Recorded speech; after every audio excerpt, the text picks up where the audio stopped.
Hi, I'm Jessica, and I'm 27 years old. After finishing school, I got a job in a doctor's office. It was busy, but I liked it. Then I stopped working when I got married to John. He wanted me to focus on our home. He asked me to take care of his mom. He really wanted me to do it. "Please, I'm begging you," he said. "Okay, I'll try my best," I replied. I'm not someone who sticks to just one job. So when John asked me to take care of his mom, I agreed. I met John through a friend, and we got married after dating for a year. John had already lost his dad to sickness, so he was living with his mom. "Taking care of my mom will mean a lot to me. She's been feeling lonely," John said. "I'm worried about her being by herself." "I understand. We can't leave her alone," I replied. I learned that his mom got sick soon after his dad died. Since then, she hadn't been well, and John did most of the chores. When I met her, she was really nice to me. "I'll let John handle the things outside, and I'd like you to take care of the house," she said kindly. "Sure, mother-in-law. I'm eager to help out," I replied. I didn't have any issues with my mother-in-law. She was sick and couldn't move much. I had a lot of control over things. But the problem was with John. After we got married, he started to keep his distance. "Hey, how about we go for a drive on our next day off? Your mom seems to be okay, and I think it would be nice," I suggested. "Sorry, I'm really tired.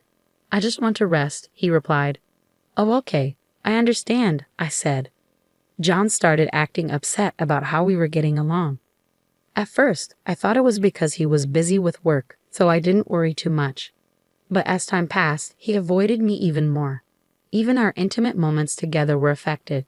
Sometimes, even when I thought everything was right, he didn't want to. "Please, let's try to work together. I really want to have a baby soon," I begged. "I know how you feel. I want that too, but sorry, not today," he replied. Turning 30 soon, I felt a bit rushed. My mother-in-law also wanted a grandchild and kept reminding us about it. It was tough not being able to fulfill her wish.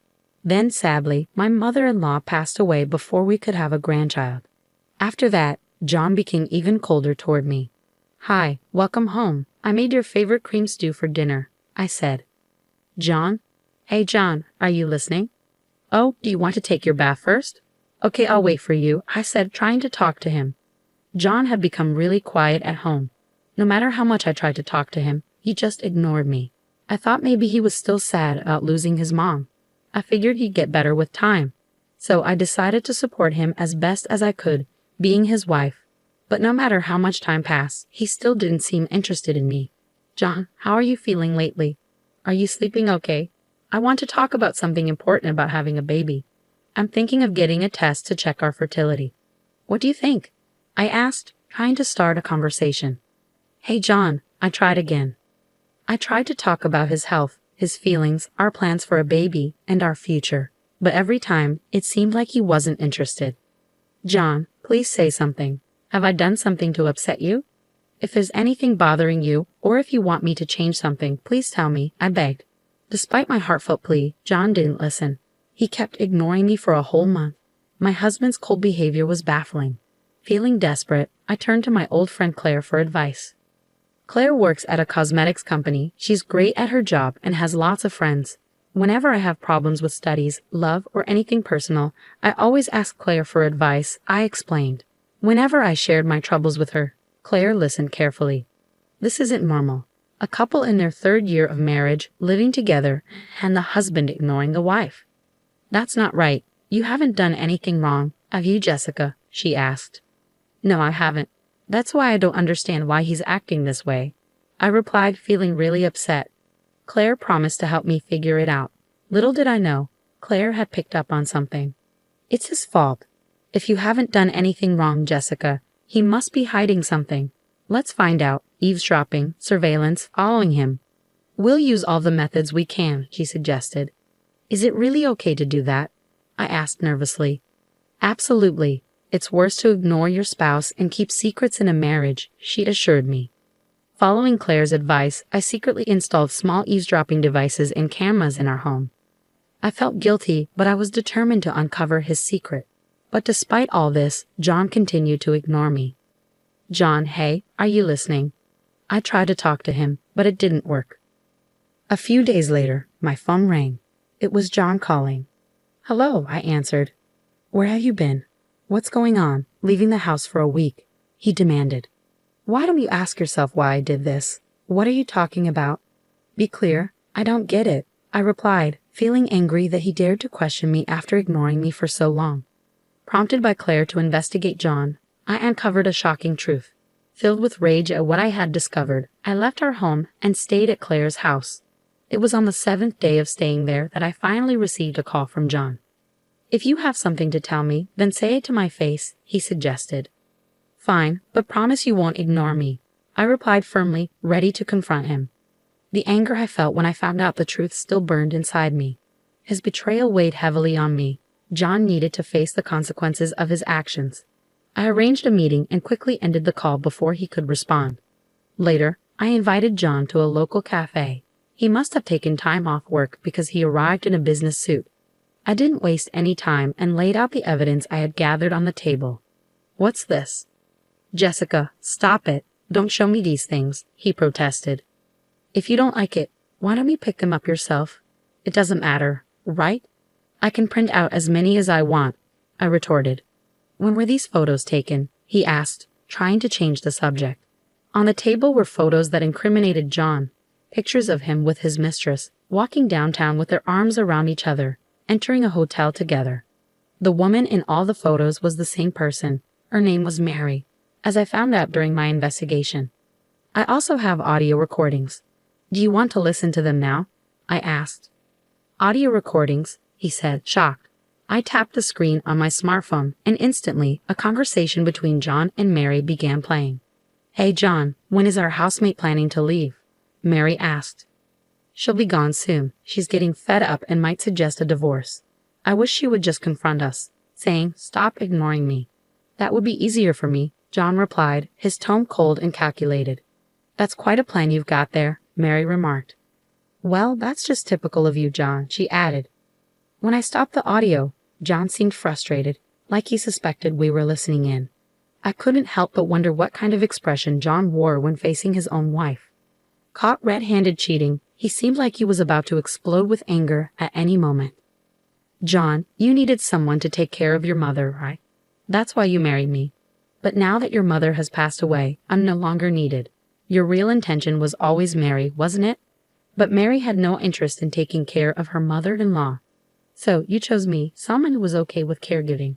It seems like anyone who could handle this difficult duty would do. After your mother's passing, the caregiver role was no longer needed. The plan was to make life miserable and push for a divorce.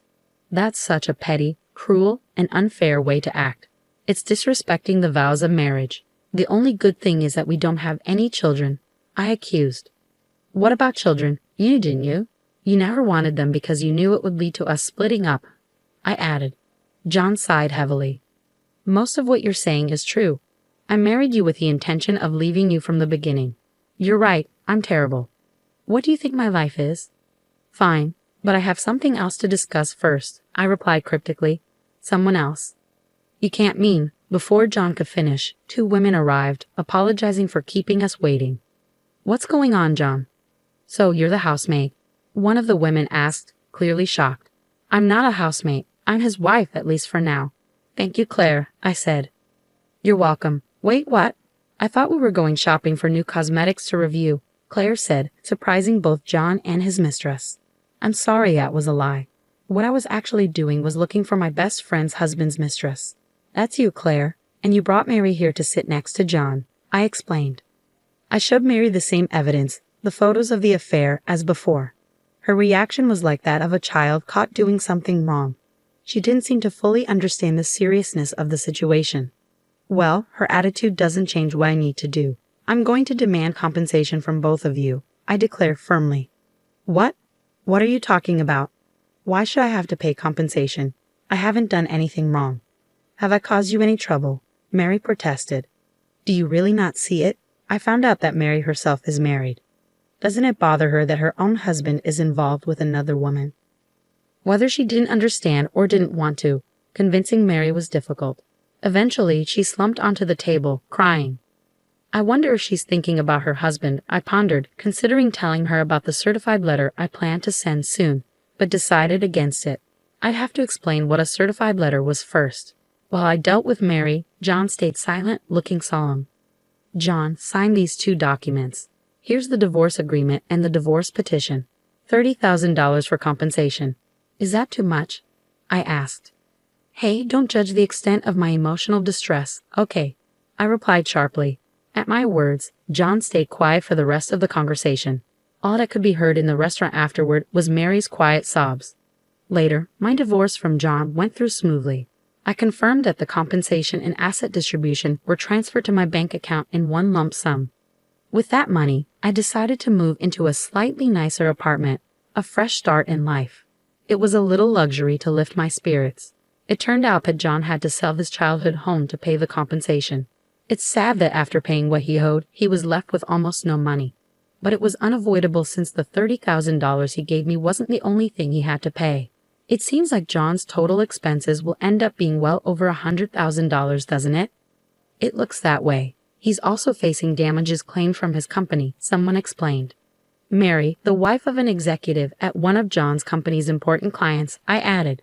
The executive, upon learning about the affair through the certified mail I sent, was reportedly furious. With the evidence I provided, Mary couldn't deny it. Additionally, Mary was assisting John by leaking her husband's company information. This affair and the subsequent unethical behavior caused a major rift between the two companies. John seems to have lost his position. He's not only facing cold treatment from his superiors and colleagues, but also has been fired and slapped with hefty damages, I explained. Poor guy, but he brought it on himself. Do you think he'll be paying off the debt for the rest of his life? Someone asked. Sadly, that's what I think will happen. John's future looks bleak. He's probably struggling to figure out how to handle the overwhelming cost of his affair, I replied. Later on, it seems John struggled to find another job. He eventually gave up on full-time employment and resorted to odd jobs to make ends meet. There are rumors that the managing director was working behind the scenes to sabotage John's job search. However, the truth of this matter is uncertain, and it's unlikely anyone would benefit from trying to confirm it. John, who had also gone through a divorce, got back together with Mary, another divorcee, and they started living together. But it seems their living situation isn't going well. Mary is quite a spender. She splurges money like there's no tomorrow. Despite John's efforts to save money from odd jobs, Mary quickly spends it all on things like cosmetics, makeup bags, and clothes. They can't seem to stop arguing about money, so even though they're no longer cheating on each other, the relationship seems strained, I concluded. I heard this directly from John himself over the phone. He reached out asking for financial help because times were tough. What did you do then? Someone asked me. Of course I refused. I have no obligation to help them. Who would want to help those two? Especially after they used to call me a maid behind my back. Whatever happens to them doesn't matter, I replied firmly. After the divorce, I went back to my job in medical administration, and I'm happily working at my new workplace. I'm so busy that I hardly have time to think, but that's what suits me best now. Sometimes, when I do have free time, I can't help but remember unpleasant things, and it makes me feel down, I explained. The other day, I came face to face with a reminder of those unpleasant things, none other than John himself. It was on my way home from work, on a quiet road at dusk. He called out to me as I was walking home alone. I turned around and was speechless for a moment. His hair and beard were grown out, his skin was tan, his cheeks were hollow, and his clothes were dirty and worn out. I was shocked and disgusted by the sight of John, who looked completely different. I continued, Hey, it's been a while. Is that you, John? Are you okay? Are you able to eat regularly? I found myself asking questions like a concerned guardian. Despite my disdain for him, John's condition looked pitiable even to me. I'm managing, eating something every day, though not 3 meals. And work? Not much luck lately. I spend my days collecting empty cans and old magazines. If I take them to a dealer, they buy them from me by weight, he replied. After chatting for a bit, John hesitantly brought up the main topic. Listen, do you think we could give it another try? He asked. What about Mary? I thought you two were living together, I asked. I broke up with her. She dumped me. Mary's probably gone back to her parents' home by now. I wouldn't be surprised if she arranges a marriage and settles down with someone her parents choose. John replied, his face showing signs of emotional turmoil. It must have been a painful breakup for him, to the point where even talking about it with me was difficult. John's current state is truly pitiful, but I have no hand to offer him, I concluded sadly. After that encounter, I saw John a few times in line at the soup kitchen run by a non-profit organization. He had become so thin, and whenever he noticed me looking, he would awkwardly turn his face away. I definitely don't want to end up like that. Every time I see John, that thought hits me strongly. He's a negative example for me, and this is how my first marriage ended in disaster. But I haven't given up on finding happiness with someone. There's still a long journey ahead of me. I believe that I can still shine from now on. With that in mind, I've decided to start participating in local social events with my friend Claire. Being divorced doesn't mean I should feel defeated. The world is vast, and there must be someone out there who will embrace me gently, I concluded, determined to move forward with hope.